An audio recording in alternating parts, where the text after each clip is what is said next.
Hey everybody, welcome to this Board Game Life episode number 99, titled 99 Price Increase. So is the episode number technically part of the title? I don't know. It's Price Increase, definitely. Episode 99. I am one of your fine rambling hosts.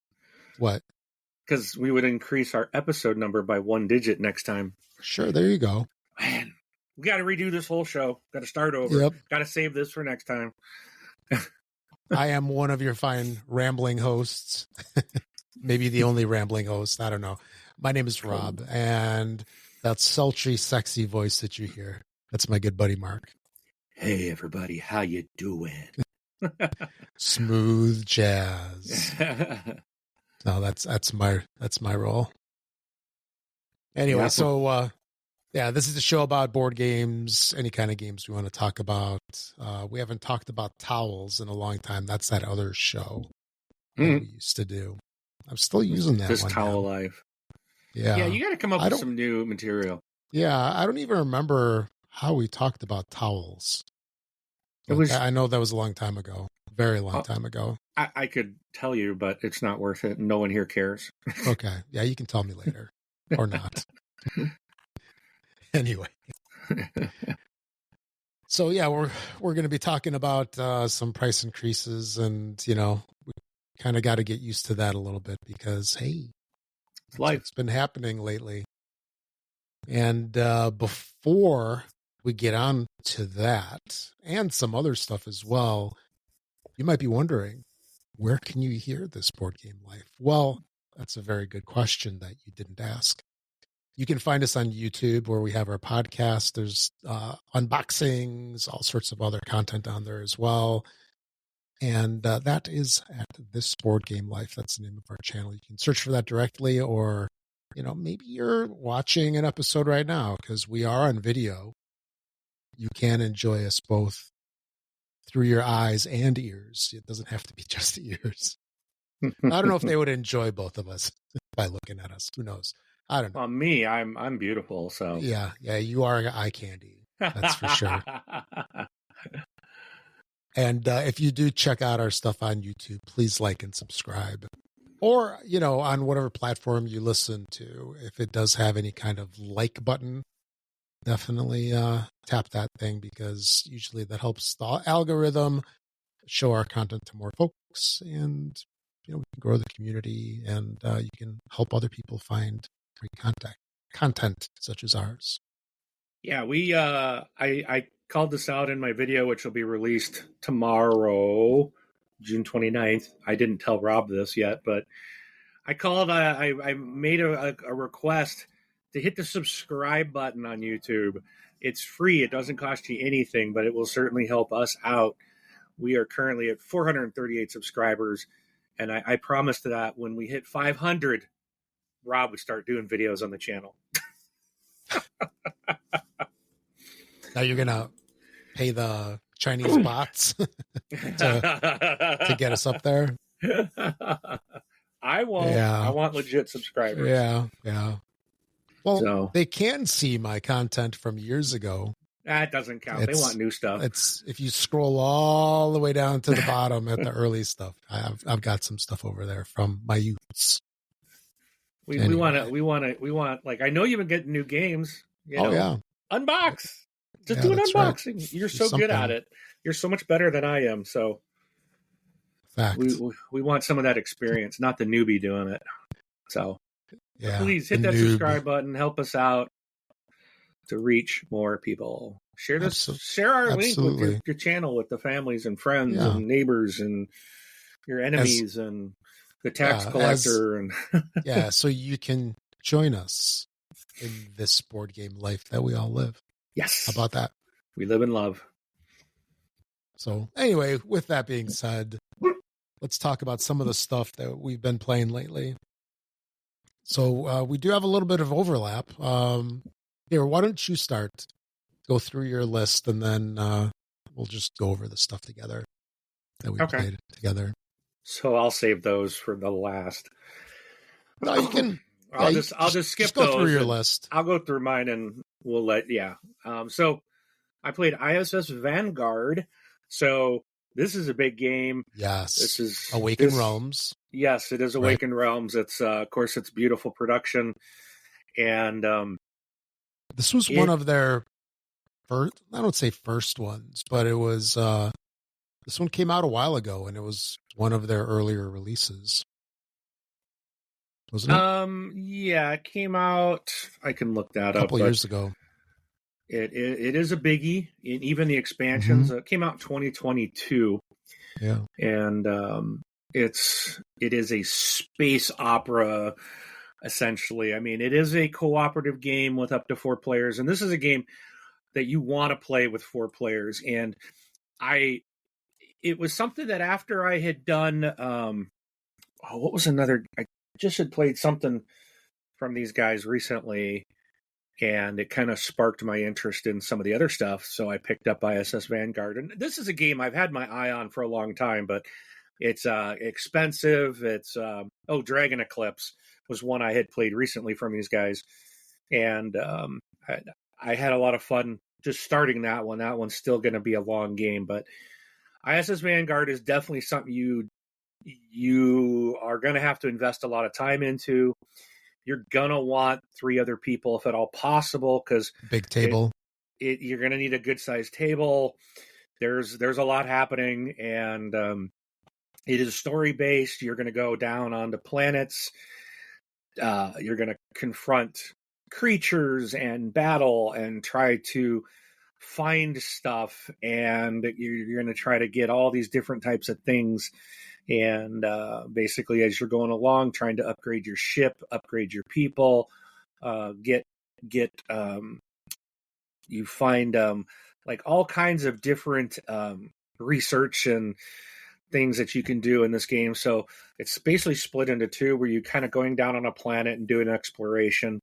And the second half is you're back on the ship and you're healing, you're doing research, you're improving your lander, you're improving the ship, you're all to be able to reach different planets and stuff. And it's a lot, and it's fun. And I did go through like the tutorial. I didn't care for it. It's a lot. I mean, the tutorial's like 4 hours long, and it takes a while. So, and if you're hearing airplanes in the background, there must be an air show going on, and they were buzzing my house today, which is weird because I'm in the country, but you might hear that every once in a while in the background. So, do you have like one of those big rings above your house? You know, like in the old video games where they have to fly through the rings. Oh, yeah, maybe they're flying through rings. There's a checkpoint. Magically floating in the sky, yeah. But anyways, ISS Vanguard is just a fantastic, big game. And I did play I was playing the tutorial just to learn it. And I was like, I thought I was going to go through the solo, because you can play it solo, but I do not recommend it. This is definitely a multiplayer game. And thankfully, a couple of people in my game group actually are partially through a game of this, and they only had 3 people. And they're like, you can be our 4th. I was like, absolutely. So I did get to play with a 4-player group this just the other day. So much better. I can focus on not one character, because you have a bunch of different characters that you can play, but you're focusing on like one, not a class. They call it a sector, but basically I'm like security. So that's my role. I'm basically in charge of the security. So I have all the people and things going along with security of the ship and the teams and the different personnel. So I get certain equipment that no one else gets. And so that's kind of like my role in the game. And it's just so much better with other people. It's a big one. So ISS Vanguard, really, really incredible story so far. A lot of fun, and definitely something unique, I think. All right. Also, I played Rumble Nation. Now, this one is an area control. that it's not this game came out in 2017. It's not a long game, 20 to 40 minutes, 2 to 4 players, but it is an area control style game, and you are basically putting your little troops out in different areas, and it's like once all your people are out on the map, then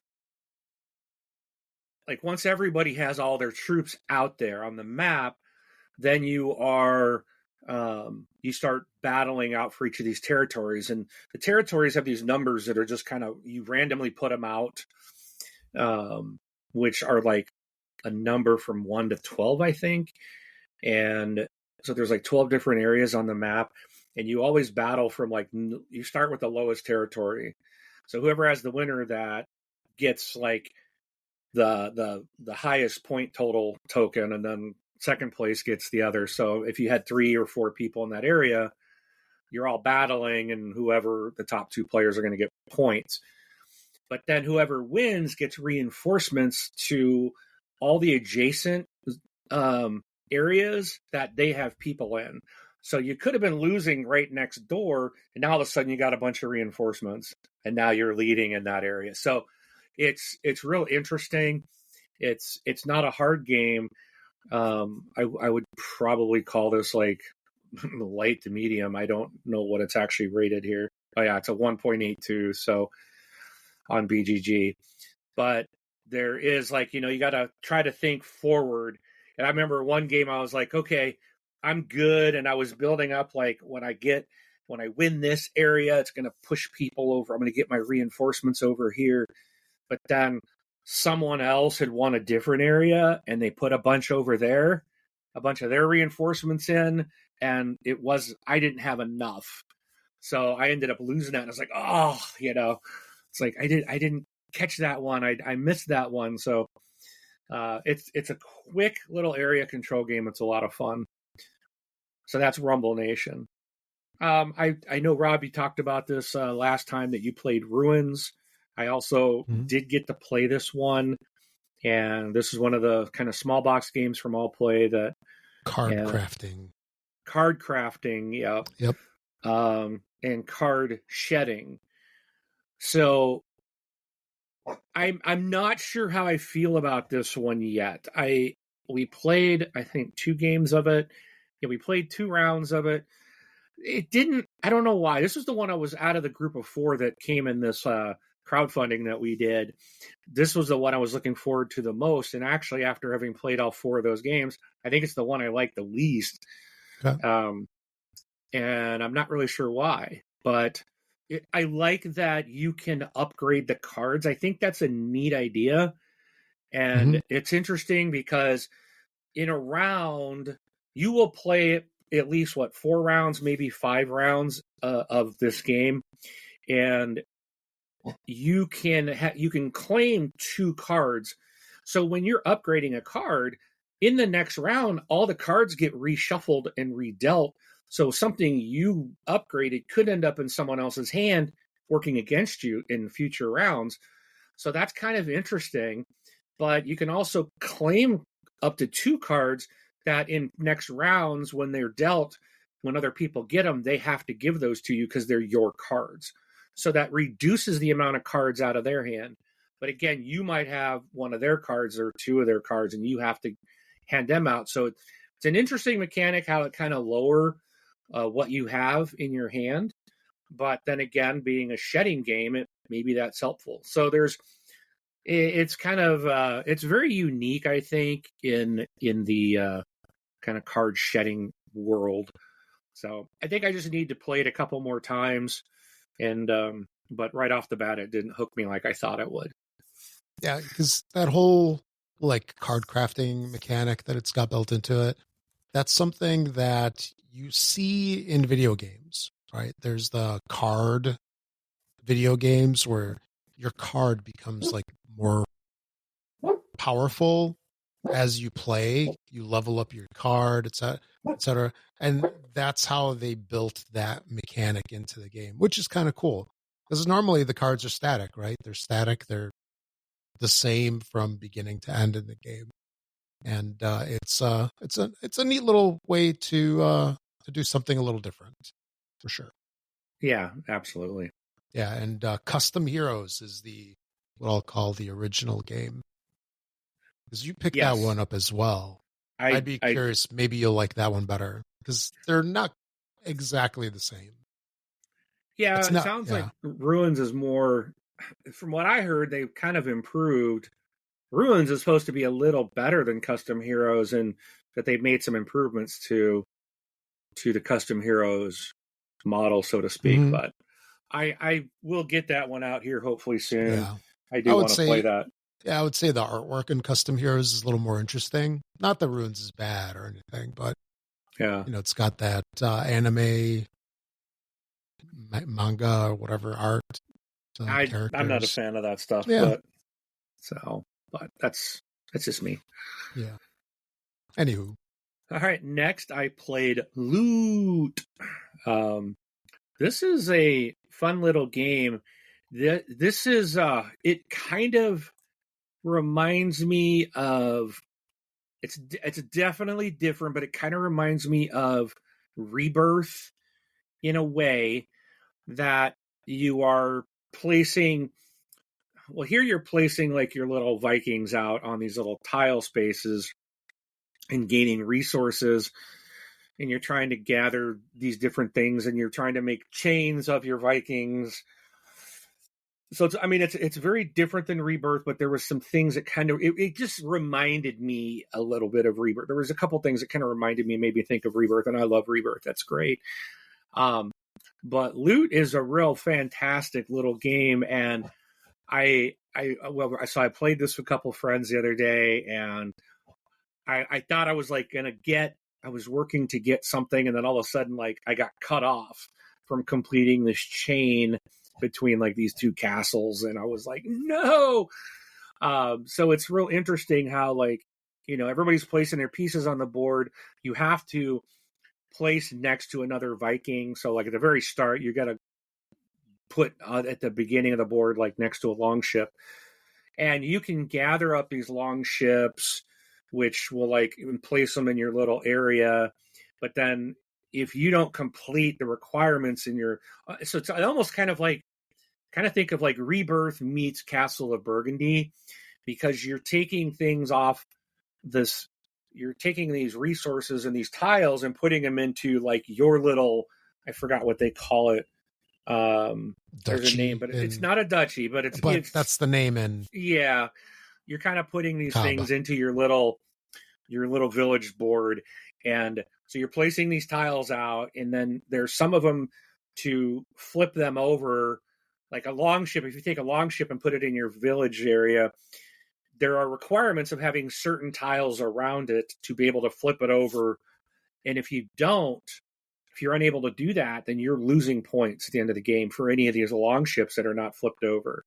And then there's some other buildings and things that you want to get the construction around them done correctly so that you can flip them over and score points for them at the end of the game. So it really is. And this one has been nominated for Spiel des Jahres, and which was kind of why I picked it up. I'm like, oh, it's been nominated. Let's check it out. And I remember looking at this one several different times and thinking, I don't know, it doesn't sound very interesting. I picked it up since we talked about it as being a Spiel des Jahres winner or nominee, sorry. And I was like, all right, let me check it out. And it's fantastic. It really is a lot of fun. So that is Loot. All right. So the next game I played, going back to that all play group of 4 games that we crowdfunded that you and I did, is Money. And this is a reprint of a 1999 game from Reiner Knizia. And this is one I thought I probably wouldn't like. And, it turns out I think it's my favorite of the 4 games. Again, it's a real lightweight game. It's 30 minutes to play, 3 to 5 players, but it's basically a card game where you are, it is a card game. The cards have like different types of currency, like US, Canadian, all these different kind of countries, and they all have like the same denominations. There's like so many 20s, so many 30s, 40, 50, and a $60 denomination, right, of each type of currency. Right. So you're trying to basically kind of do a set collection, but there's stuff out on the table, and you are bidding basically with money from your hand that you are willing to get rid of in order to try to take stuff that's out in the quote in the market. Or so you want to, you might want to bid high, because whoever bids the highest bid gets to go first. But interestingly about this is, so once we all put our bids out, whoever has the highest bid can take from the market, or they can take their bid and replace it with someone else's bid. And now that's, that person will have to use that to take from the market, or it could be something they might want and they can just keep it and skip buying from the market. So it's pretty neat. I really did enjoy this. It's a very easy game to learn. And then there's this whole scoring mechanic of like, if you have 200 or more dollar value, I'll say dollar loosely, which, currency value, I should say. If your currency of the same currency equals 200 or more, you get to add up the face value of each of that type of currency, and that's how many points you get. If you are at 100 to 199 in value, then you lose 100 points off the total value of that currency. So it's almost like you want to make sure that you're trying to get 200 or above, which is going to be really hard to do. You're basically going to have to be the only one that has that currency. But if you can't get to 200, you better be having close to that, because you're going to lose 100 points on that currency. So you don't want to have like $50 worth, because now you're minus 50, points. So, and then if you have less than 100, like you get nothing. So it doesn't matter how much you have. And then there's like gold and silver, which I think, if I recall, it's face value. But then there's also like, if you have, there's 320s and 330s in each currency. So if you have, and then the same with the golds and the silvers, like if you have 3 of a kind of any of the same currencies, then there's like $100 point bonus. So, you're kind of looking at that. So if I have like 320s of US currency, that even though I'm not going to get any points because it's only $60 and I'll be under the 0 or under the 100, so I'm going to get no points for that, I still have a set of 3, which will give me 100 points. So there's a lot of different kind of ways to try to figure out what you want to get. And it's interesting, like when you got a hand of cards, sometimes you might have to get rid of something that you want, because everybody has to bid on every turn. You can't skip bidding. So you have to bid something. So it's really fun. This is money. Again, this is the new reprint of the Reiner Knizia game that originally came out, I think, in 1999. I said, yeah, that's about right. So yeah, it's a classic game. It's a lot of fun. I really enjoy it. We can say that it's basically stood the test of time, right? The past 25 years. It's a solid game. So, all right.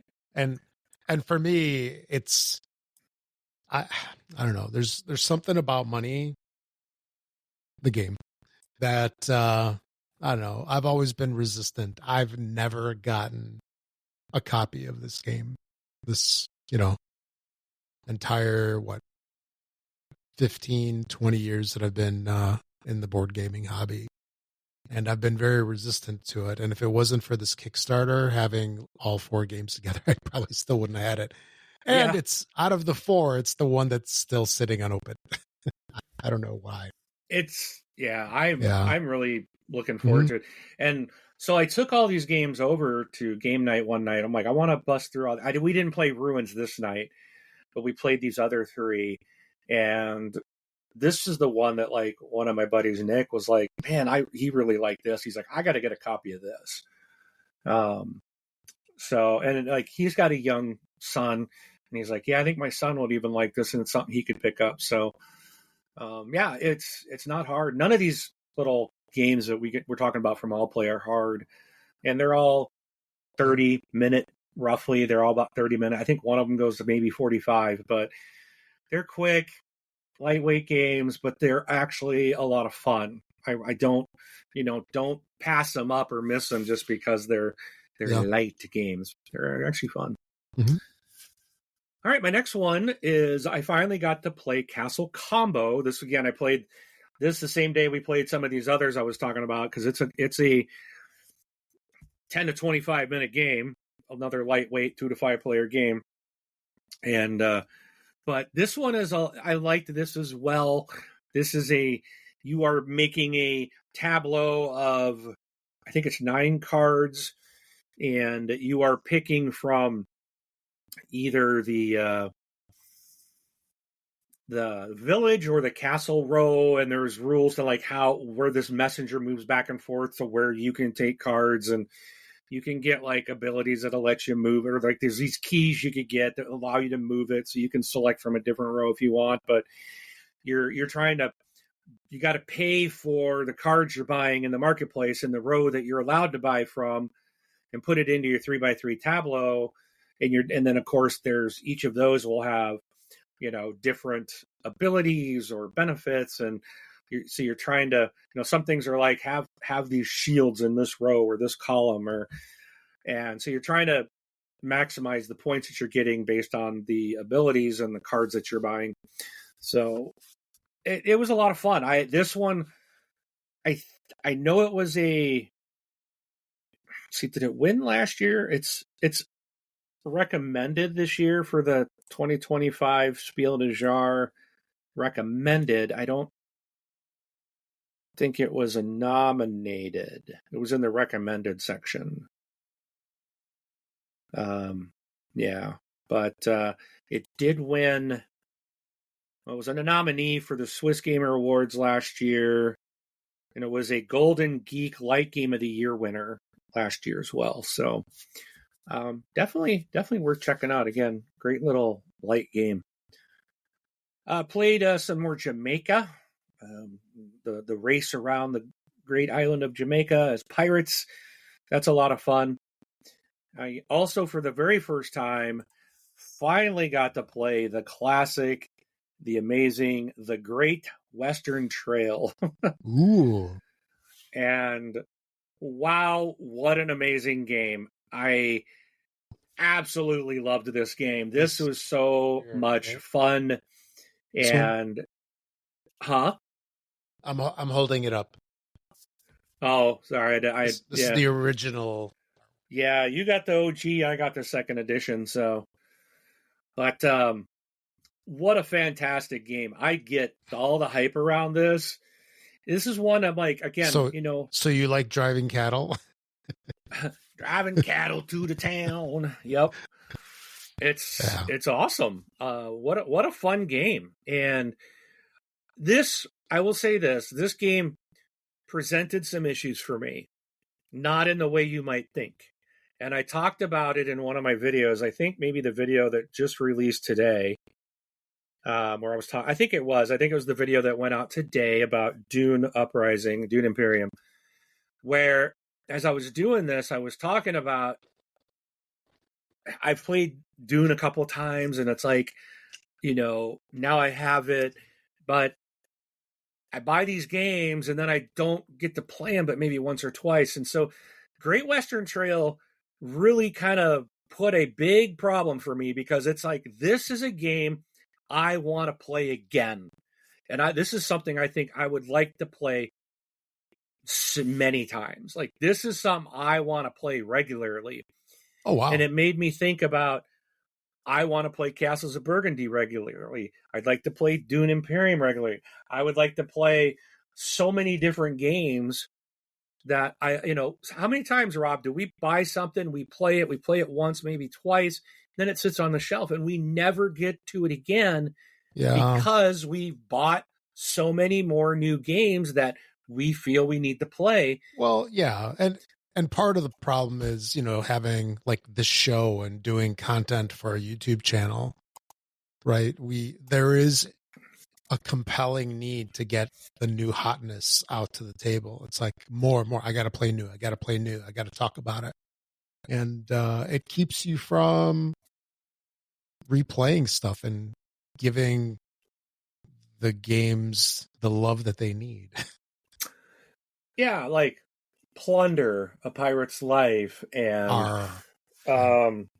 what's that one behind me? Skyrise, or Fromage, or Deep Rock Galactic, or Zombicide.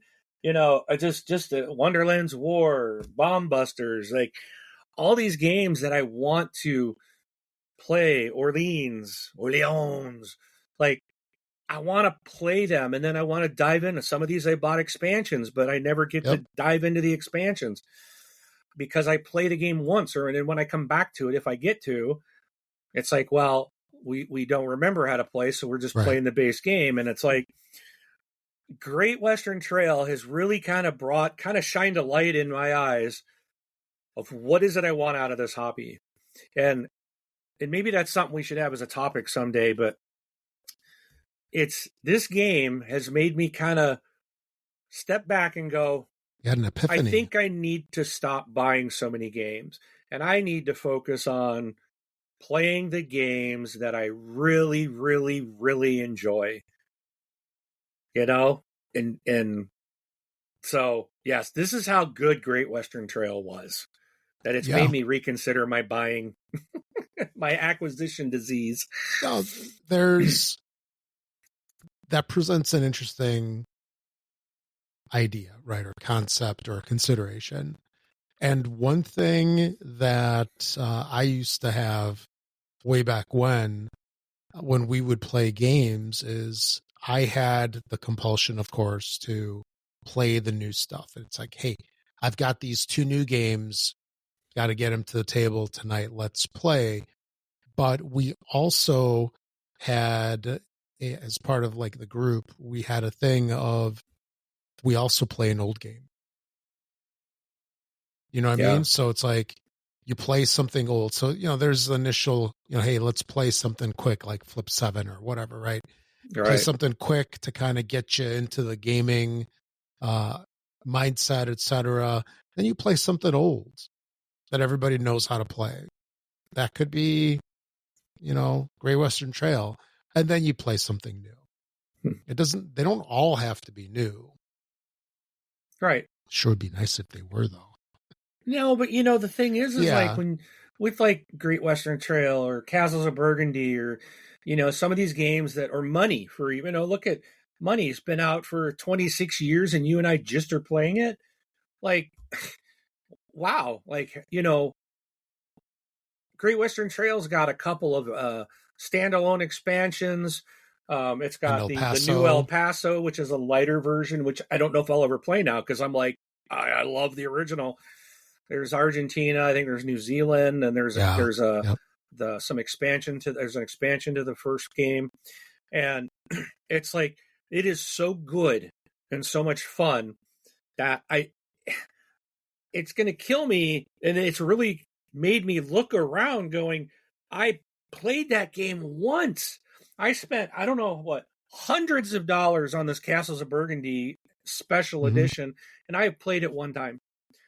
And I love the game. I need to get, so that's the thing. I'm like, I need to stop buying and just start bringing these games that I absolutely love and want to play more than once or twice, start bringing those to game night. Yeah. So Alexander Pfister and the team that made Great Western Trail, thank you for that. You might have just changed. You might have reduced. You're going to reduce my video content on the channel, but you're going to greatly, I think, increase my love of this hobby by playing games I love more than once. All right, I got a couple more. So yesterday I got to play two new games that I'd never played before, but this was someone else's games. Played Cyclades, the Legendary Edition. Nice, another classic. That tell you what, this game was fun. I had no idea what it was. this was very interesting. And didn't even know how to pronounce it. I was doing so good. Cyclades? Oh, don't Cyclades, you know that. No, it's Cyclades. Cyclades. He's just giving me crap for my Dune lack of Dune knowledge and how to pronounce things. So if you go out and watch my 2 Dune Rise videos, of 9. One drop today, one drops tomorrow. I go in there and say, "Don't hate me." I can't say the names, but Cyclades is this. And again, this is like, now I'm going to want to buy this game, right? Because I had a good time, but I don't need to because someone I know has it. That's the other thing. A guy that used to be in our group, he would say, like, I don't need to buy this stuff. He's like, I'm using you guys as my library because if I want to play something, someone has it in the group. And that's a really good way too to, play some of these games that. So if I get the itching to play this again, I can say, "Hey, Eva, let's play Cyclades," and she'll be like, "Heck yeah, let's play it."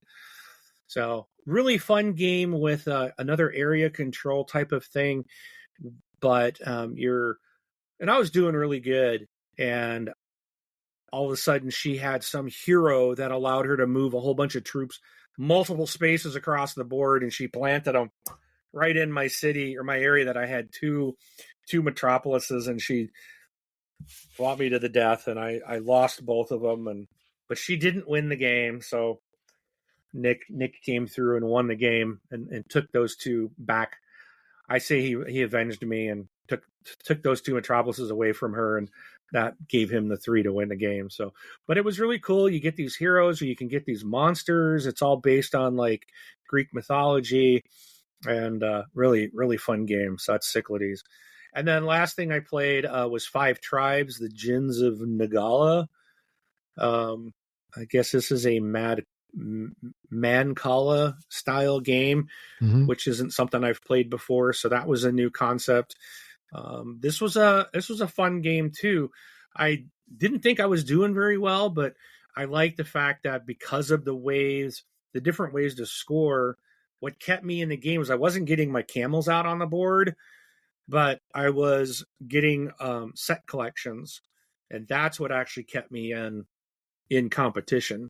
So kept me competitive in the game. So again, that's another one of those games where there's kind of multiple ways to score, and that was interesting. I liked it. 5 Tribes. It was a fun game.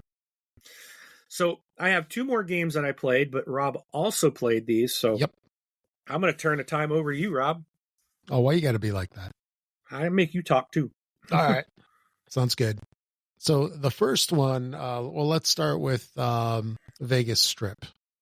So this is the one game that I wasn't quite sure about because I generally don't like Las Vegas games, like gambling related games too much, even though I have Las Vegas from Aaliyah and I have there's another one called Vegas Lords of Vegas. That's it. And I like both of those. So anyway, and you got the Welcome to the new the Welcome to Vegas game. I think so. Probably. I got a couple of those. I don't even remember which ones I have anymore. I don't have a problem.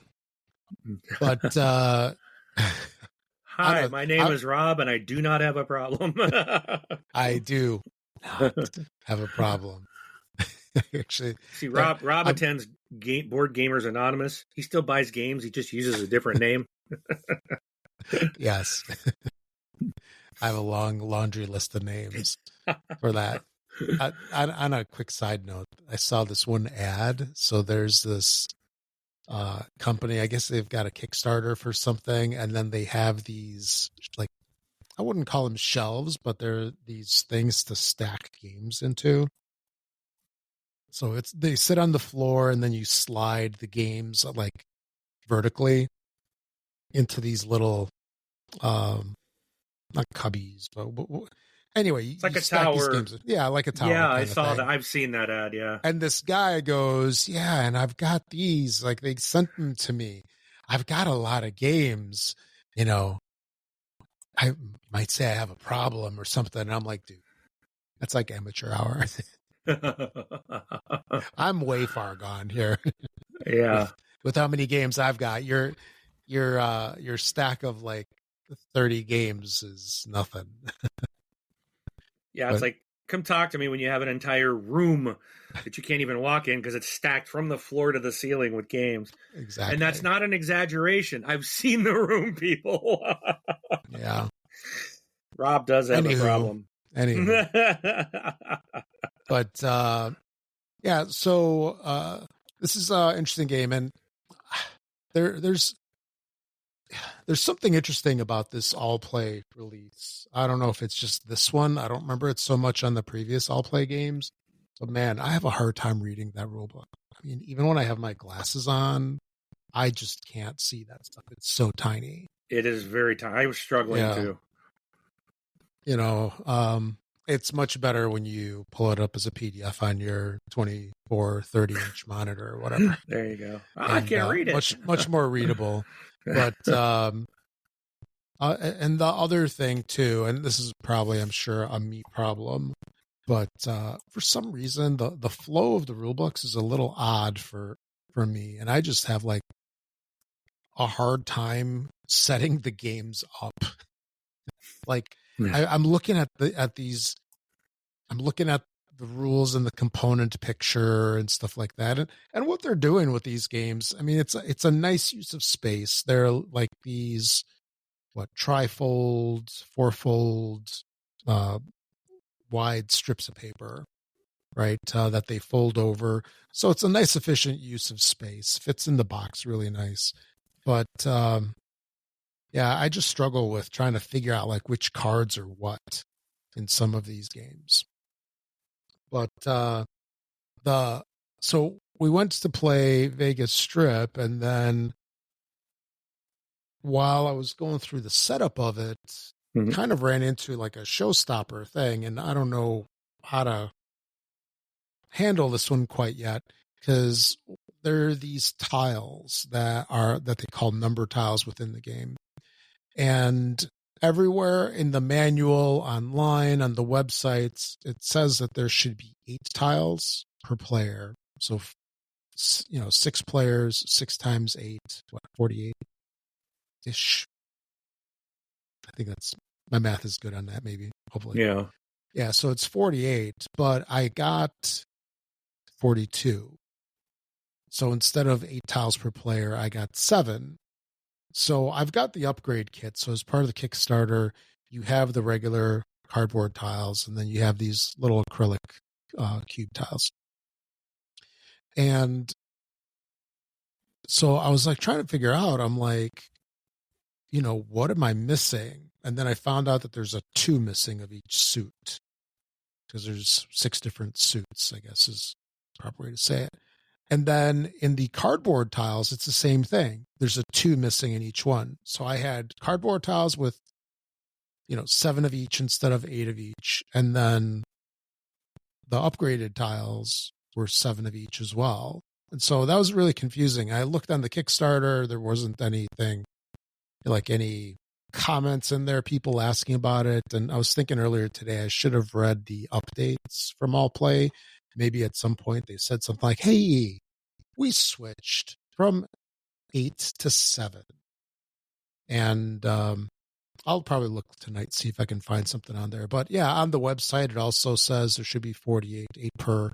It even calls out there should be 3 2s, 2 4s, 1 5, 1 6, 1 7. And I got 2 2s, 2 4s, 5 6 7.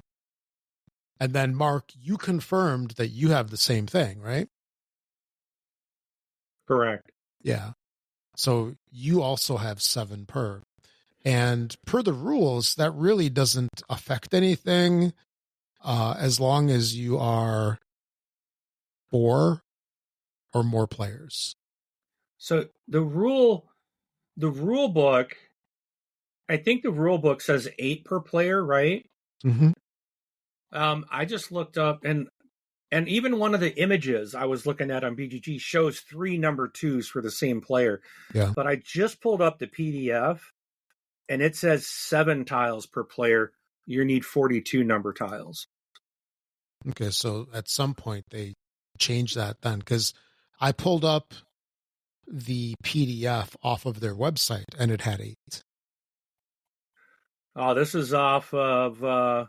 Is it off BGG or this something? Is off BGG. It shows 42 number tiles. It's version 1. Version 13 of the rule book. So yeah, so maybe they. I can take a look, but I'll pull it up off their website. When you look at the rules on their website, it shows 48 as well, and it specifically calls out 3 2s. Yeah, it even shows the 3 2s like on their website on the how to play. Yeah. It shows that you have 8 tiles. So yeah, so based on the rules, if you play with like 2 or 3, if you play 2 or 3, you play with all 8 tiles. And then I think when you go to 4 players, you remove like a 2 and a 4. So now you have, for 4 players, you would have what? 2 2s and 1 4. So you should actually technically just remove 1 4. So it really only affects folks when they play, less than 4 players. But anyway, so that's the great mystery right now, and we'll see how that goes. If they changed it so there's less components, I mean, that's how it goes. All right. But as of this point, we're still thinking that it should be 48 tiles, right? Yeah, my rule book and the All Play website say 48. The rule book that's on BGG shows 42. When was that updated? Is there a date on it? I don't know. It just says.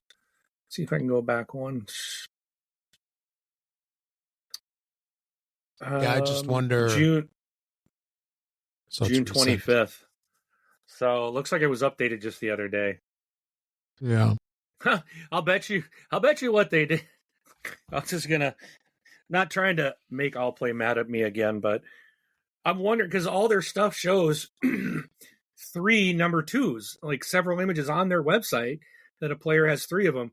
I wonder if they realized they missed one and they're just updating the rules and say, no, there's only 2, just to avoid sending everybody to pieces. Yeah, who knows? Anyway, how did you enjoy Vegas Strip? I enjoyed the game. It was interesting. Trying to figure out what other people are going to do and how to bid your chips, and yeah, I thought it was fun. I liked it. Yeah, it's a nice quick game. That's for sure. And then here we go. I lost my my show notes here. And then the other one is Oddland. So the cool thing about Oddland is one of my more favorite games from forever ago is Hanging Gardens. That's when you came out by me, last year? I think it was. Yeah. That's one of the games that we played. Do you remember Hanging Gardens? It's the one where you had the cards, with the 6 regions on each. Yeah, when we played this the other day, that's what I said. It reminds me of Hanging Gardens. Oh, absolutely. So, yeah. I don't know if let me look it up. I wonder if on BGG, if it shows it re-implements Hanging Gardens.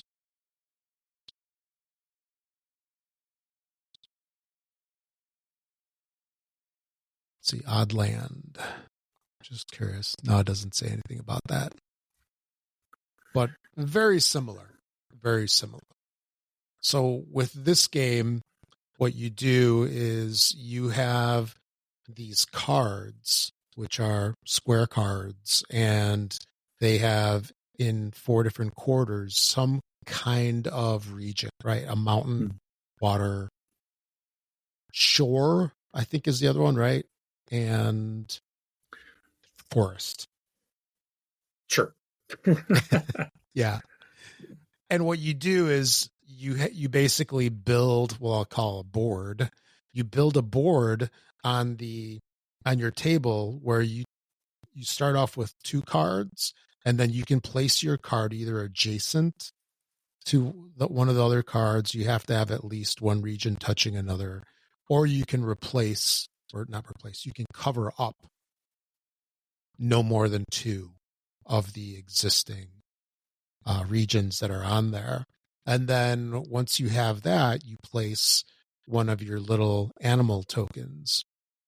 And I struggled with this. So coming off of the whole Vegas Strip thing, with the trying to figure out what the components were and how there was stuff that was missing, I went to Oddland, and you're supposed to have 7 animals, and I got 9. And I'm like, what is going on? What's what? That one's easier to explain. Yeah. There's expansion. Yeah, with 2 extra animals. So then I actually had a default to my cardboard pieces. I must be having like a dumb moment or something. I had a default to the cardboard pieces and go, okay, this is the owl moose, whatever. Yeah. This is this other one. Okay, these are the 7 that I'm supposed to have. And but yeah, once you place your card down, then you place your animal on top of it, and you basically, place 1 a turn, and then the game's over when you exhaust everything. And it's a fun game. It's a lot, I'll say a little bit simpler than Hanging Gardens. I'll say a tiny bit lighter than Hanging Gardens. By no means is Hanging Gardens a difficult game or anything like that, but I enjoy both of them. How about you, Mark? What are your thoughts on this one? I really liked it too. My only beef is the wooden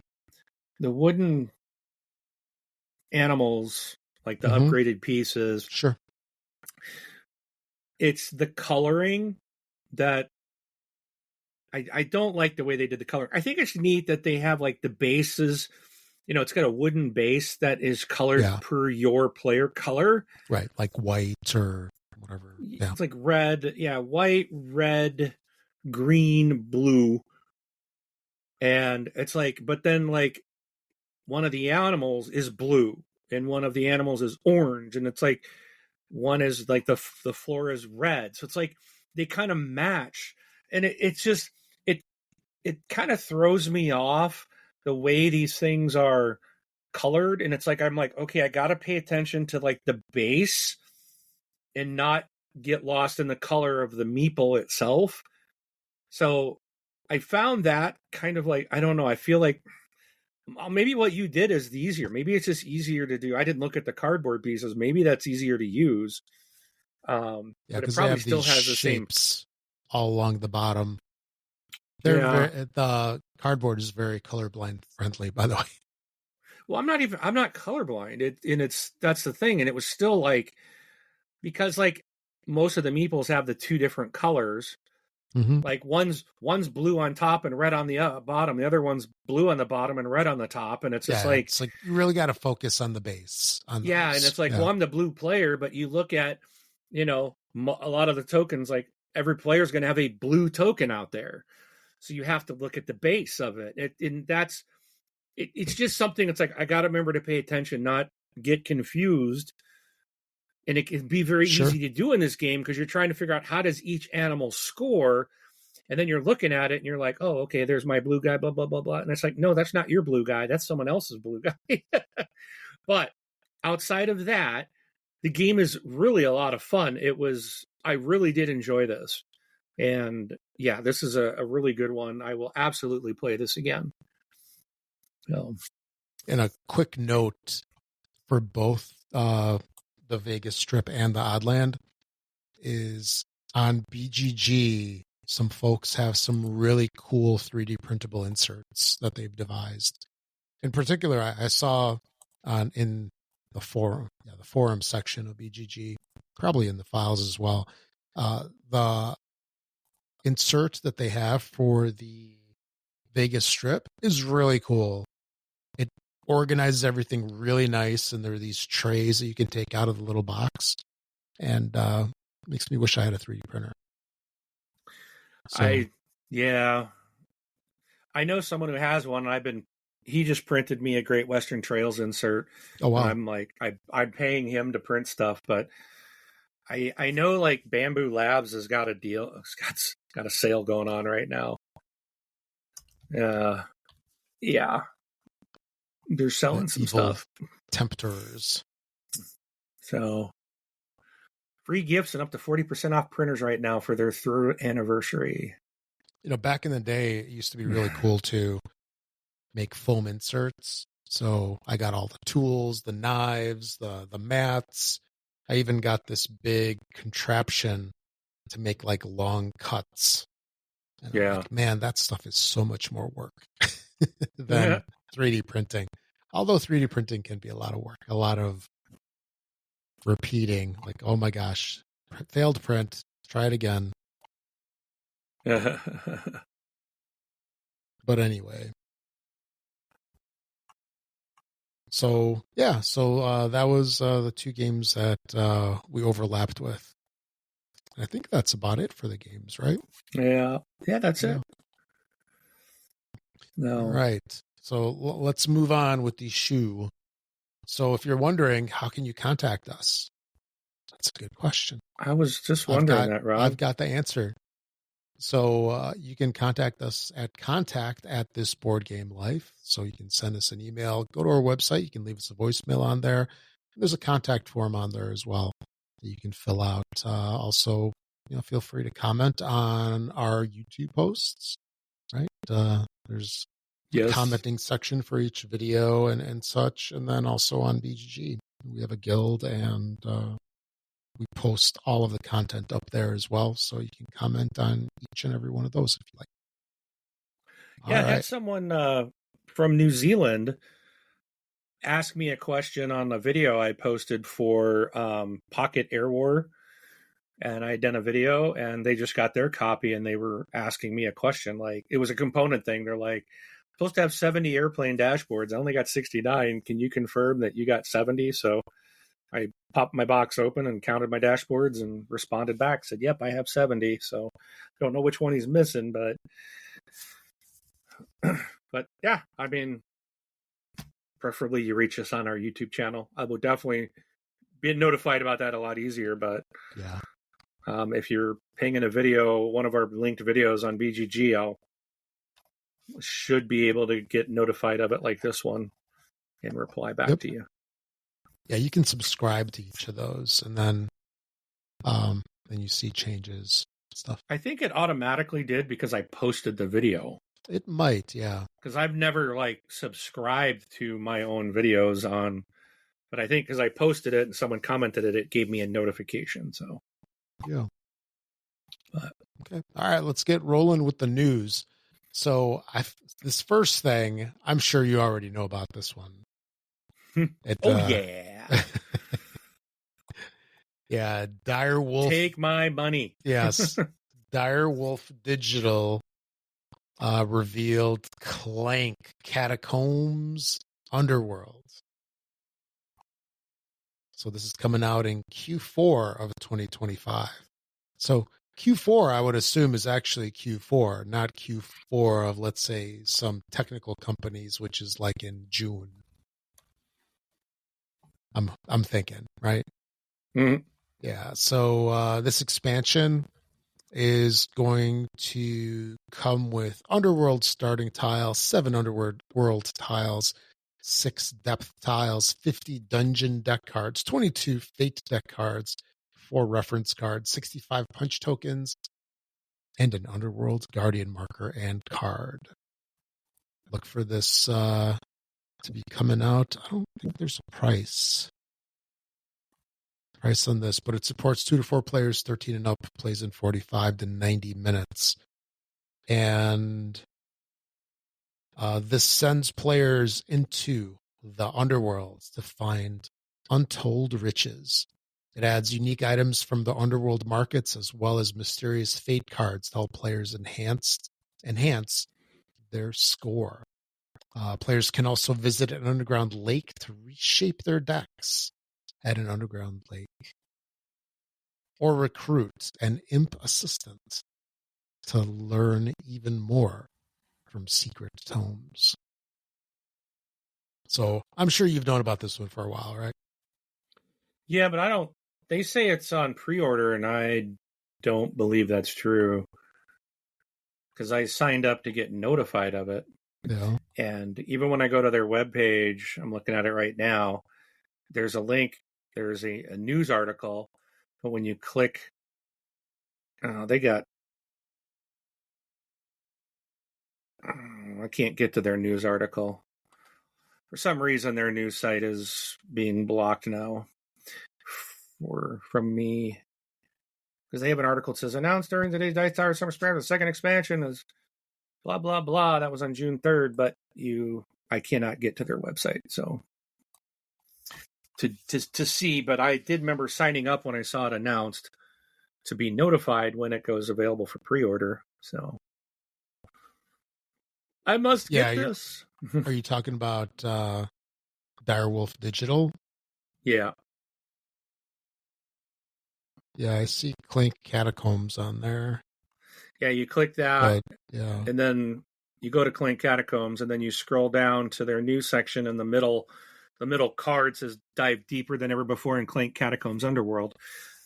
And if you click that, I'm wondering if you can get to the...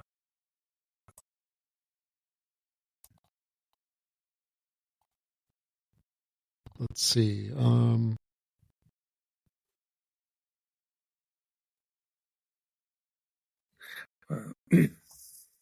Okay, I see the Kickstarter page. All right, maybe I'll go to Kickstarter and look. Yeah, Clink Catacombs Underworld. It's going to be launching on the 8th. Yeah, July, right? Yeah, July 8th. Yeah, so it's not up yet. Yeah, and maybe I've already. That's probably what I did my notification for. Let me know when it goes. Okay. So yeah, you can go to Kickstarter, notify and launching soon. I just got to double check it. All right. The next thing is kind of like the main topic of the show of sorts, where we had 2 announcements just recently. One was from Fantasy Flight Games, and one was from Atomic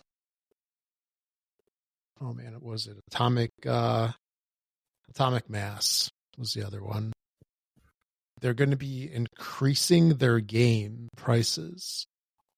Specifically, Atomic Mass is going to be bumping their prices July 1st by 15%.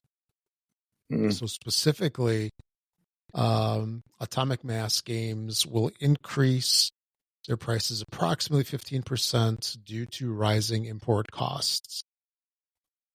The new pricing will appear on pre-orders starting July 1st, 2025, followed by a price adjustment for previously released items that will go into effect July 15th.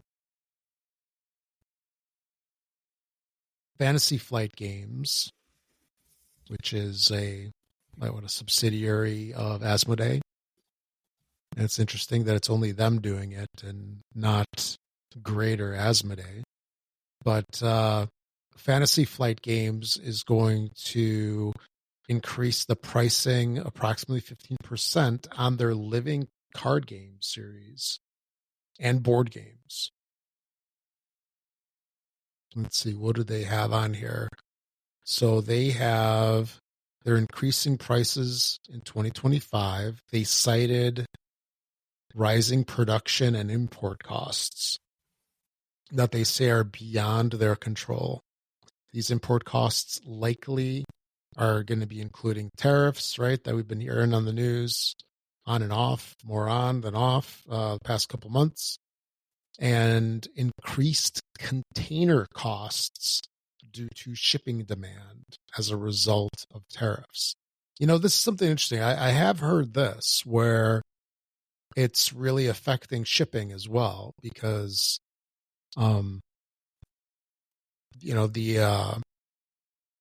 dudes that have the big boats that do the intermodal containers, right? They are charging different prices now, increased prices. And let's see what else here.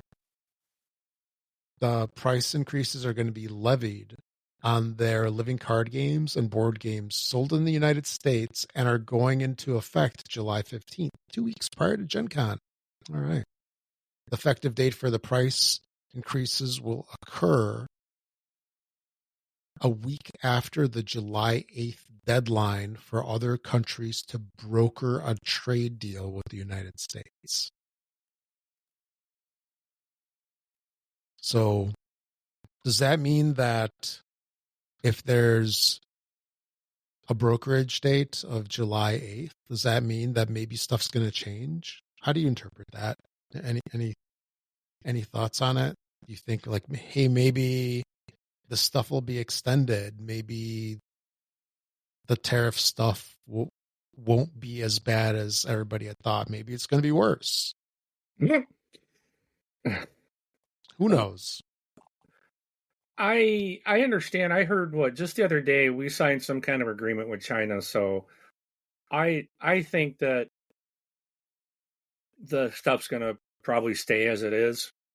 Yeah. I don't think we're going to see these tariffs and all that type of stuff. I think it's just again was something we needed to do to kind of even the playing field for our US citizens and stuff like that. It sounds like it was like, well, we're jacking prices up, but no, in the end it was a threat to it's going to hurt their economy more than it would hurt us if they didn't do the deal with us, and there's been a lot of things happening over in China because of the threat of the tariffs and the businesses going elsewhere. So it really is beneficial for China to make the agreements. And I know that there was something, I saw something yesterday. I didn't get a chance to read it. I saw a headline that they did make a deal with China on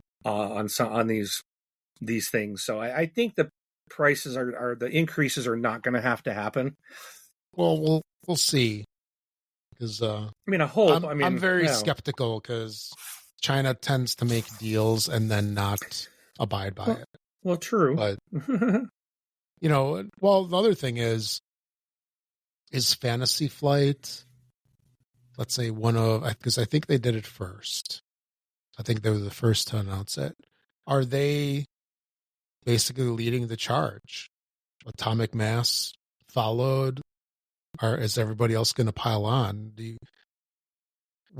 Should we expect all of the other companies to kind of join in on this? Because the thing is, right, not every game is printed in China if it's Chinese tariffs that are a problem. Hey. There's a lot of other places that games are printed. I know Portal Games, I believe that they do a lot of printing in Poland. There's Ludofact that has factories in Germany, and there's one here in Indiana. I think it's around South Bend somewhere, South Bend, Indiana. And, those locations don't have the same tariff issues, right, that China does. However, not all components come from there. Like, my understanding is like the cheap plastic stuff is a good example, like the cubes or maybe some of the miniatures. The best place to get them from is China. So even though you might have the bulk of your game, let's say boxed and printed, let's say in Germany, some of the components might come from China. So it does affect some of the games, but I really don't know how that, I mean, I don't know enough about the tariffs to say, like, does that affect United States at all, because, or the United States tariffs, because if the game is printed in Germany and then they source the cubes from China, those cubes are sold to Germany, even though the final game might be sold to the United States. I don't know. But do you think we should expect more? Fantasy Flight, which is Asmodee. I mean, is Asmodee going to have like blanket across the board? You know, all of our companies are going to be charging more. The thing is like, once someone does it, everyone else tends to follow. Yeah. It's very much the same like in the video game world. As soon as someone increases their prices, everyone else jumps on board. Thanks to Nintendo. My biggest concern is, I think if they do push through, they're going to blame everything else to, well, we need to increase prices for this thing, which, you know, I think there is the risk of everyone else doing it, and then they just stick to it. They don't reduce prices, because if they're seeing like, well, we're making more profit, they're not going to reduce the prices. Why would you? You know, even if they make fewer sales, the increased price could still make the difference up, where they're still making some more profit, or they're seeing it as being more profitable. So, I mean, I have no clue what's going to happen. I would expect. It wouldn't surprise. I would expect more. This is just the beginning. Oh yeah, I do think that. Well, what they said, by the 15th, they may not go through with it, right? Or it's just they're doing it. Period. So the deadline, the trade deal deadline, is July 8th. So that's next week. Yeah, and I thought that was already signed. So we'll have to see. Yeah. It really depends on what the agreement is, what these companies really want to do. I mean, the other thing is all these companies can just use this as an excuse because, hey, Joe Consumer is not going to be any the wiser. Right. So. And that could be a way like, hey, we've been holding off on doing any price increase. You know, we'll just do it now. It's cardboard. Yeah. So, you know, like if Fantasy Flight has, I don't know, let's say Arkham Asylum expansion for $29, and they've been selling that expansion for $29 for the past 10 years. This is their opportunity to sell it for 33. Yeah. You know, 33, 35, whatever. But yeah, it'll be interesting to see. It'll be interesting to see what happens with this, right? Because I would expect in July, a lot of folks are going to be piling onto this. And like I said, I'm really surprised that Fantasy Flight, you know, owned by Asmodee, isn't just one of many of Asmodee's companies that are doing this. Because Asmodee owns what, like 20, 30? It's a huge number of companies. I don't even remember. Couple of two tree. All of them. Yeah, a couple two tree. Yeah, so yeah, we'll have to see. We'll have to see this. You know, we'll keep monitoring it and see what happens here. Let's see. Yeah, our next show is going to be after July 8th. So maybe we'll have an update on the next show. Okay. Do you want to mention anything more about that, or no? Jump to the next. Okay, so the next thing is Repost Productions is going to be releasing yet another Seven Wonders game. So you had Seven Wonders, the OG, Seven Wonders Duel, there's a couple expansions, add-ons, etc. Now there's Seven Wonders Dice. It's going to be released on October 25th, 2025, and it is done by the masterful Antoine Bauza that did the OG game. And this will play 3 to 7 players, which is kind of cool. Plays in 30 minutes and is going to retail for $29.99 currently. That's the price. We'll see if that changes. So that's kind of cool. Let's see what else. Rio Grande Games released a new card game by Tom Lehman. So he's one of my favorite designers. He makes a lot of cool stuff. So I thought this would be cool to talk about. The new game is called Gadget Builder, and it's in a new family of card games where players are tasked with building gadgets in an effort to empty their hands. So it's like a shedding game, maybe. They must choose which gadget cards to build and when to build them, as they can only build one gadget per turn. And the goal of the game is for the player to run out of cards twice in the game to win. So it's a $15 price tag retail, which is kind of nice.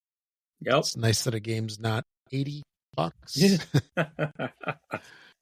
And yeah, just as we were getting ready to record over here, I did a yikes because I just saw that Agricola got funded and charged. Yep. I'm sure you got that email too. Yep. That notification. Yeah. But yeah, so it's nice that it's only $15, plays 2 to 5 players, 14 and up. And also, I'm just going to quick note, Rio Grande is coming out with Tobago. I think we mentioned this on a previous show a couple weeks ago. So this one's going to be coming out this year as well. So that's a classic game as well. Capstone games. They've been coming out. Didn't you skip one? I probably did. Let's go back to it. Capstone games is coming out with some pretty cool games, man. I get their emails and I'm like, there's another thing that I want. Like they're doing Tea Garden, I believe, is going to be a Gen Con release, approximately, something like that. And I think what they got. That's by the guy that did SETI. Yeah. Mm-hmm. But there's Galileo. Something. And Galilei. Yeah, Galileo, Galilei, Tea Garden. So I'm definitely getting Tea Garden. I just did a spoiler on one of my must-haves for Gen Con. And must-have is debatable as well. I just say must want. So Capstone is releasing a new game, which will be released at Gen Con. This is another one that is on my radar. So this one is called Suna Valo by Andreas Odendahl, which goes by the name Ode, I believe. So there's a lot of games that he's done where it just says Ode, O-D-E. And I'm definitely interested in checking this out. It's a game for 2 players, of all things. 14 and up, plays in 45 to 90 minutes. Retails for $50, which is normal. And in this, players work to reclaim their land in a futuristic post-apocalyptic. Oh man, that's a tongue twister for me today. Post-apocalyptic world. The goal is to establish farms using cards played in columns and eventually harvest crops, shear sheep, and collect eggs. So basically resource management and delivery mechanics. So I'm definitely interested in this one as well. So look for that at Gen Con. And no, I didn't skip anything. Okay. Yeah, I think I was wrong. Yes, you were. You absolutely were. And then I thought this was kind of interesting. So there's a company that's been around for a while now called Tabletop Tycoon. They are rebranding into Tycoon Games. And, there's a bunch of people that I would say that are, they've been around for a while in the hobby. And these guys definitely were. For example, back in the day, they used to run Game Salute was the name of the company. And they also had a shipping I don't know what you would call it. They shipped a lot of games for like Kickstarters and stuff. So they were like the fulfillment for Kickstarters. But yeah, they are rebranding. So that'll be interesting to see what happens with that. I'm sure it's to, change their presence because, sometimes companies shoehorn themselves into something with their name. For example, like they have board games and then, let's say, what if they want to do card games or tables or something? Now, the name doesn't fit anymore. That's usually why this stuff happens. So, yeah, these guys are going to be rebranding, and they also picked up a whole bunch of the CMON titles. Let's see. See if this has a list to what they picked up. Yeah, they picked up Blood Rage, Rising Sun, and Ankh Gods of Egypt, along with Arcadia Quest and Star Arcadia Quest. That's interesting. So it's Eric Lang library. So they're going to be moving their operations to a 47,000 square foot facility in New Hampshire. And they also opened, this is kind of cool, they opened an arcade locally out there in New Hampshire with 100 pinball and arcade games. So that's cool.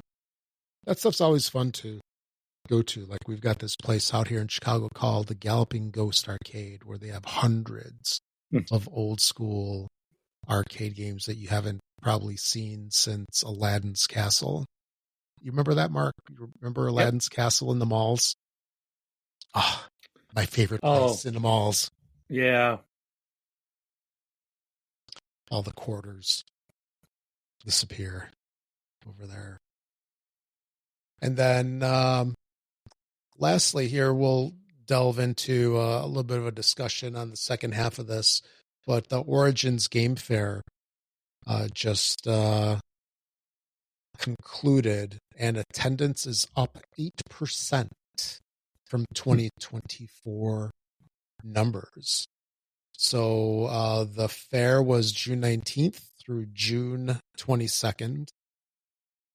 So it was about a week ago. And let's see, the numbers were 19,171. So that's pretty good. And that's Origins is not quite like Gen Con, right? It's more of a let's play rather than like a retail extravaganza. So it's nice to see the hobby growing, right? Yep. Well, we would like to think that it's the hobby growing. It just could be people from the hobby that decided to actually get out of the house or something like that.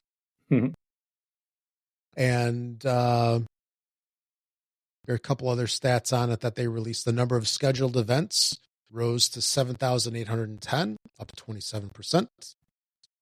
There were 410 exhibitors at this year's show, which, I mean, I've never been to Origins, but I didn't think that they had that many. Or at least there weren't this many. 2024 had a count of 305, which I still think is quite a bit for a show that really doesn't do retail. So it's definitely growing. So what do you think? Can we expect the same at Gen Con? I would expect Gen Con to break records again this year. I wonder if it's going to sell out. Kind of sucks. It's so many people. I was watching the Dice Tower. They were doing some videos from Origins, and I was like, what it must be nice to walk around with so much space. Like it wasn't jam-packed. Like, Gen Con is so many people that it's just like, I mean, yeah. 33 days till Gen Con. Just saying. Still waiting for my, supposedly my badges are on their way. Gen Con goodness. Badges. you do need your stinking badges. I do. Yes. And then, so lastly, the Origins Awards. Yes. Are a thing. And the winners have been revealed. So let's go through the winners and check some of these out. Because, there's some things in these lists that make us go, sometimes. Things that are surprises. And then, like Gen Con, not Gen Con, the SDJ Awards, we talk about like, hey, what are going to be the winners? What are we going to have this year? And then you see something come out of left field. Like I was certain Moon Colony Bloodbath would be on there, but no, it wasn't. It wasn't even like a nominated one. But anyway, let's go through this. Uh-oh. What? Oh, this could be bad. What's that? Supposedly, the post office tried to deliver my Gen Con badges back on Monday. Badges. And they're saying no access to delivery location. This is a bunch of crap. They're like, we'll redeliver on the next delivery day. I have not seen these. It's been a week.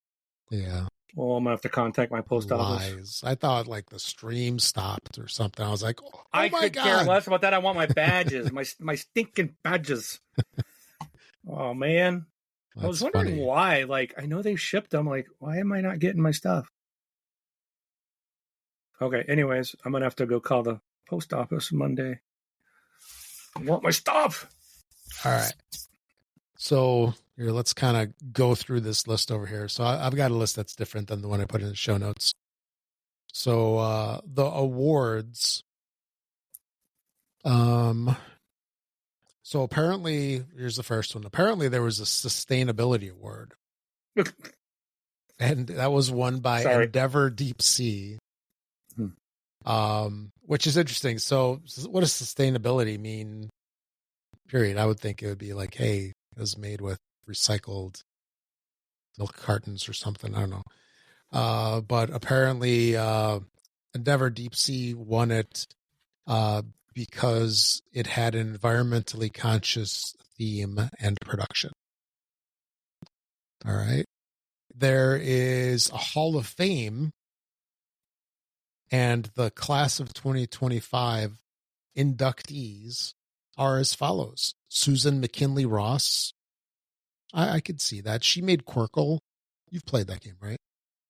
Yep. Yeah. And so that's a SDJ award winner from 15 years ago. And so yeah, she got put in there. So she was the first solo woman to receive the prestigious SDJ award. Stefan Feld. So never heard of him. Yeah. So he is renowned for his contributions to the Eurogame genre, including Castles of Burgundy and over 60 other games. He does have a lot of games under his list. And you have them probably almost all yes, of them. Yes. Some of them doubled. No, I do. Yeah, I do. Your city collections? Yeah, true. Actually, it's probably the most doubled up of the bunch. Then we have Ryo Mizuno. He is the creator of Record of Lodos War. So it's an RPG. Codenames got inducted from Czech Games Edition. And then Time's Up. It's a charade style party game from R&R Games. Okay. So with that stuff out of the way, now we'll get into the winners by category. So I'll just go through the list. We won't do any guessing or anything like that. So it'd be tough to guess since I'm looking at the list. Exactly. Well, I'm looking at a different list. No, I'm looking at the same list. So for co-op solo game, are you? Okay. So the co-op solo game winner is Marvel United Multiverse from Simon by Eric Lang and Andrea Chiarvesio. So I've never played this one, so I can't really say much to it. Have you at all? I played some Marvel United, but not the multiverse one. It's I don't know. It's hard to make a comment when we haven't played it, but yeah, it seems like co-op and solo game winner. Yeah, but it's like, I don't know. There's so many Marvel United games. Like, really? Why is this in there? I mean, there's so many other co-op and solo games that do something new. I think that, but again, I don't know what this does. I'm just kind of surprised to see it in there as the winner. It's like, okay. I don't know. Maybe Marvel United's never won this award. I don't know, but for Gateway Game, they have Seaside from Hachette Board Games USA. For Party Game, I would say this one is deserved. It's Flip 7. Woo, woo, woo, woo. From the OP.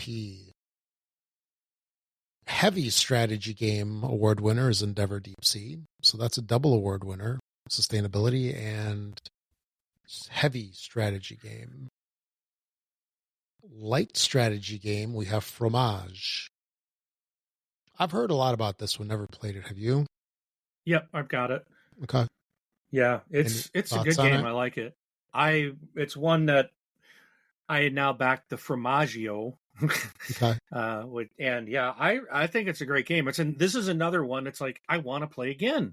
Yeah. And I haven't played it outside of one time. It's a good game. Would you say it fits under the light strategy? Yes. Moniker? Okay. Absolutely. All right. The next one is Fixed Constructible Game. So that's compiled, main one, greater than games. Who are gone. Yeah. Yes. I've got this, haven't played it yet. Is that the one that's in the black box? Stinks. Yeah, and it smells. Yeah. Mm-hmm. That's right. Smells like carpet. Yeah. I haven't played it yet. I got a friend who also has it, so it's on my list to get played. So I would say if the game is really good, even if GTG is shuttering, it'll get picked up by somebody else and reprinted. That's the metric. Compile Main 2 is like, I've pre-ordered it. It's supposed to be coming out, so I'm hoping it still will. Mm-hmm. Okay, Randomized Constructible Game. It's quite the title there. So that's Magic the Gathering one. All right, Miniatures core product. Star Trek Into the Unknown Federation versus Dominion core set from WizKids. Okay. Oh. Yeah, I haven't gotten into any of those miniatures or Hero Clicks or any of those style games. There's another miniatures, Fool's Gold miniatures. Tarask Gray. Actually, here we'll skip through these miniatures and RPG ones. There are more RPGs. Oh, and that's it. That's it in this list here. Did that other list have anything different? No, I think it was just same stuff. Made for some reason, more readable. Yeah. For some reason, I thought the list was much bigger than it was.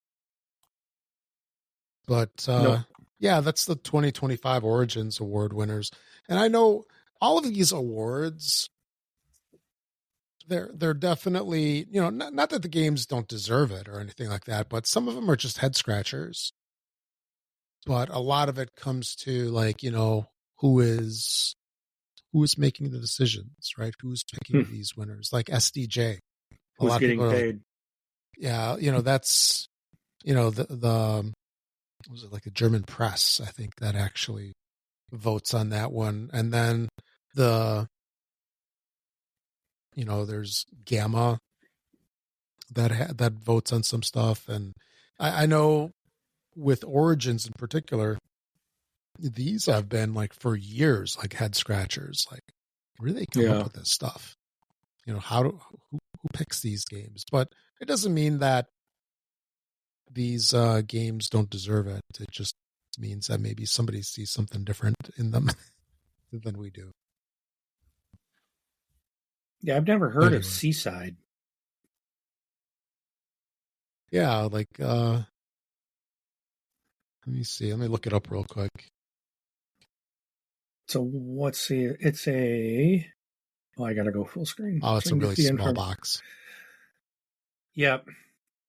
Features only wood. Oh, I did see. I saw a video on this. It's like, yeah, all these tokens are in a bag, and you are pulling one token out at a time. Yep. So it's just 1.2 weight. I mean, 20-minute game, ages 8 and up. What was the category it won? Yeah, I was just gonna say, what did that one win? Gateway game. Okay, well that makes sense. Yeah. Ages 8 and up, then. Yeah. I mean, yeah, it's getting younger audiences started, so. Yeah, so I would say like a bunch of these are probably fitting, right? Party game Flip 7. Yep. You know, Endeavor Deep Sea. Oh, I've heard good stuff about that one. I don't necessarily agree with the Marvel United or the Magic the Gathering. Yeah. Like randomized constructible games, like that's like a CCG though. But it's like, what about like others that have come out? Like, you know, to throw it back to Magic all the time. I don't know. It just seems. Well, you want to see Pokemon or Yu-Gi-Oh or something in this list? Star Wars Unlimited or Keyforge or I don't know if there's a million other Keyforge constructible card games that, you know, when I see something like Magic the Gathering, I'm like, really? Like, yeah, I may be legit. I don't play this stuff. That's not my thing. But, you know, again, the two that I see that I'm like, really, is Magic and Marvel United. It's like, okay, how many can you make and you're still getting awards? It's like, I almost feel like it's like, ooh, Marvel United, let's just give it to them because it's Marvel United. Like, oh, it's Magic, they got to get an award. Like, they've got a bajillion of them, you know? Yep. So it just makes me question it, but no, I'm no expert. They didn't ask me. We didn't vote. Maybe we did not vote. So anyway, all right, yeah. So that was the list. Interesting list, and you know, some of them make sense, others don't. But I think that's typical. And yeah, we'll see what the next stuff holds. So I believe that's it for episode 99. Do you have anything else that you wanted to bring up before we close it out? I'm good. Awesome. Sounds good. All right. So I am Rob. Hi, Rob. Yeah. After 900 episodes, you'd think that I'd have this nailed down. Note to self, do a good outro. Figure it out finally. But I'm Rob. Thanks for listening, everybody. Catch you all in the next one. Episode 100. Woo! I'm Mark. We'll see you at the table.